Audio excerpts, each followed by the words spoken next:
And welcome to Betfred's post-match analysis show, where we go through the fixtures from the last weekend and we give you some of our thoughts on what's happened in that. We're talking about the COSAFA Cup. Obviously, if you're just finding out about the tournament, you're already too late. It has already taken place. It's already over. But we're going to be talking about the last 4 matches, in fact, the last 6 matches that have taken place in that tournament.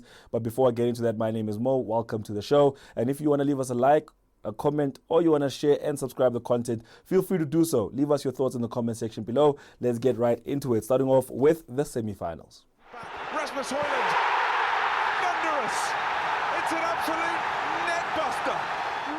Right, so let's get right into it. The semi-finals, very disappointing for South Africans everywhere, because South Africa, who are the host nation of the tournament, were not able to make it past the group stage. Now, it was very confusing for a lot of people, because if you check some sources, they reported that South Africa was top of Group A, right? Some sources said South Africa was not top of Group A. And for those of you who thought that, what was the discrepancy there? Well, what happened was Mozambique had a goal difference of +2, South Africa had a goal difference of +1. And some sources put South Africa above. For some reason, I do not know. But Mozambique won the group on goal difference, and Comoros won their group on goal difference as well, ahead of Kenya, who also qualified for the last 4, and then Angola won their group also on goal difference. So everybody made it to this stage of the tournament based on goal difference, telling you about how evenly matched the competition was. Right, we get into this, straight into the semi-finals. Comoros faced Angola, Mozambique faced Namibia, and I'll start off with the Angola versus Comoros game that ended by 2-1. Obviously not a result that a lot of people were thinking was going to, come out of this game, especially because when you think of Comoros and you think of Angola, Comoros topping their group, and Angola themselves also topping their group on goal difference. But this match started off with fireworks, goal in the first 3 minutes from their away side, which was Angola. And then from there, in the first half, the 24th minute, they managed to make it 2-0 thanks to a goal from Dipu. And then from there, late but left way too late, 85th minute, Comoros got a penalty and they tried to pull it back and the game ended 2-1. But overall, you could already see the dominance from Angola here, who came into this game obviously as the favourites to go on and win it. But not only that, they managed to score 2 goals in the first half to secure themselves a good footing in the second half.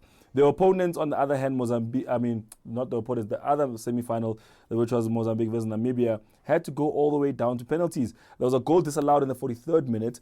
They went into the second half and there was not much action besides the 2 yellow cards that were dished out. Then you went into the penalty section, where on the one side, Namibia got all their penalties into the back of the net, and then 2 players unfortunately missed their penalties for Mozambique, setting up a final between Namibia and, of course, Angola. Now, bearing in mind that one semi-final ended in 90 minutes, the other semi-final ended in penalties, you would have thought that the team that went through to penalties would be tired, exhausted, and would not have had enough time to recover from playing all that football and qualifying for the final. Well, if you guessed that, you guessed correctly. Before I get into the final, let's talk about the third place playoffs.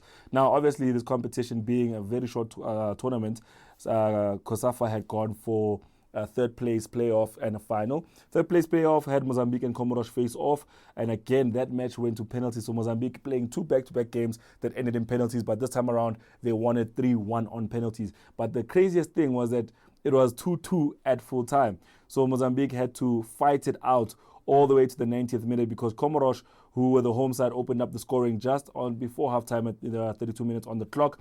After halftime, less than 10 minutes later, they managed to equalize. It was Mozambique. Comoros would then take the lead again in the 70th minute. And then, just like that, boom. Look, Mozambique bounced back with just a few minutes of the game to go. In fact, 12 minutes of the game to go.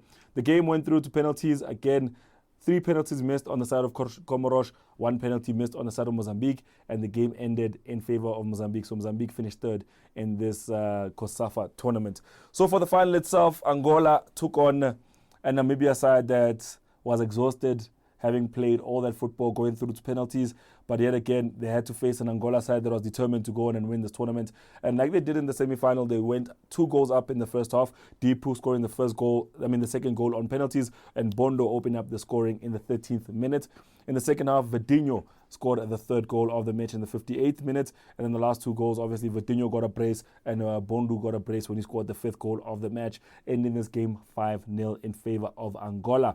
So let me know in the comment section below, do you think that the COSAFA Cup is a good tournament for South African football, for the SADC region? Is it bring us a good crop of players from all the countries that participated. Don't forget Lesotho was in it, Botswana was in it, Eswatini was in it, South Africa was in it, Namibia was in it, Mozambique, Comoros, and of course Seychelles and Angola. So if you think that this tournament is developing South African football, we'd like to hear from you. In fact, we might even make it a poll and have a conversation around that. But yep, that's all I have for you in terms of the weekend's roundup when it comes to the COSAFA Cup. We'll see you again next week.